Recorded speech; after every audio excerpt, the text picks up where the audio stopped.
In university, I was interested in philosophy, but then I took a philosophy course. I wasn't too interested in philosophy after I took that course.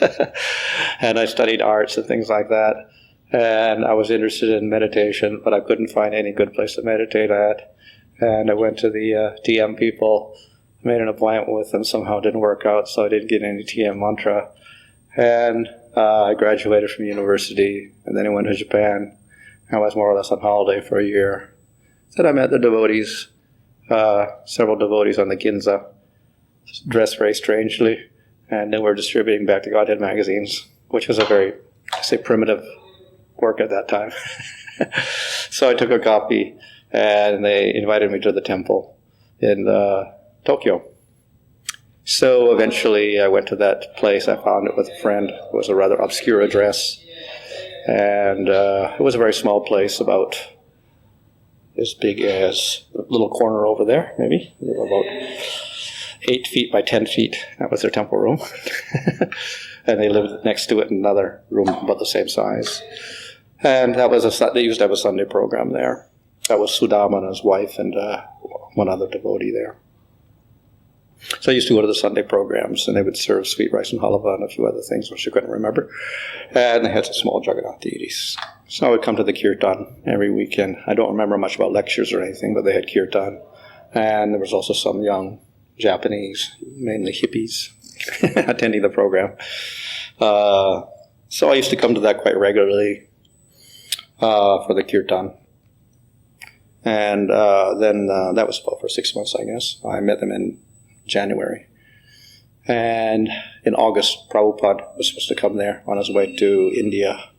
He was talking to Danny at that time about publishing books. And I think he published the Krishna book then through them. And he wanted to publish other books through them because it was cheaper in Japan. So he came to talk to them. And he came with some sannyasis like Kirtan Ananda and who else? Madhavisa and Tamal Krishna and Devananda and Kartikeya and a few others. About 6 people came with him. So I went to the airport when Prabhupada came, and I just met Prabhupada then, which was very short because I couldn't see him too closely. And then the next time I saw him, well, several times. Well, I met him personally. Sudama brought me to meet him personally once in his little house. And then another time was at the famous Vyasa Puja ceremony.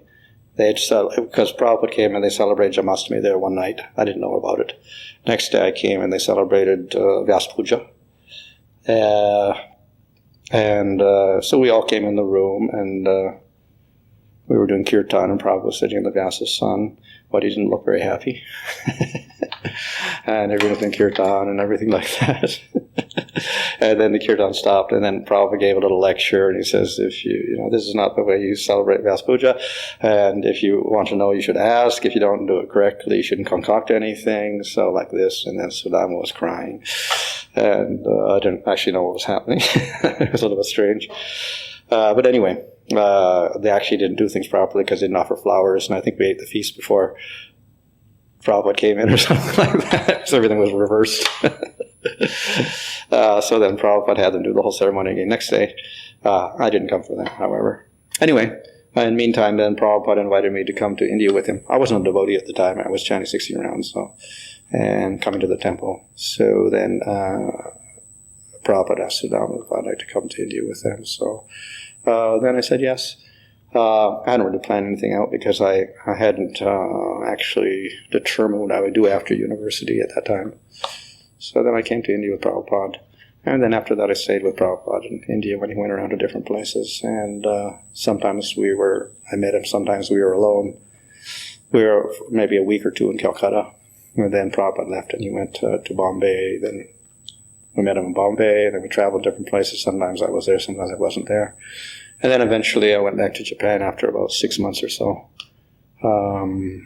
Maybe a little longer, 8 months or so. I went back to Japan to get Sudama needing people. And of course I continued there for several years. I think about 5 years, 6, 7 years. And so that's how I began Krishna consciousness.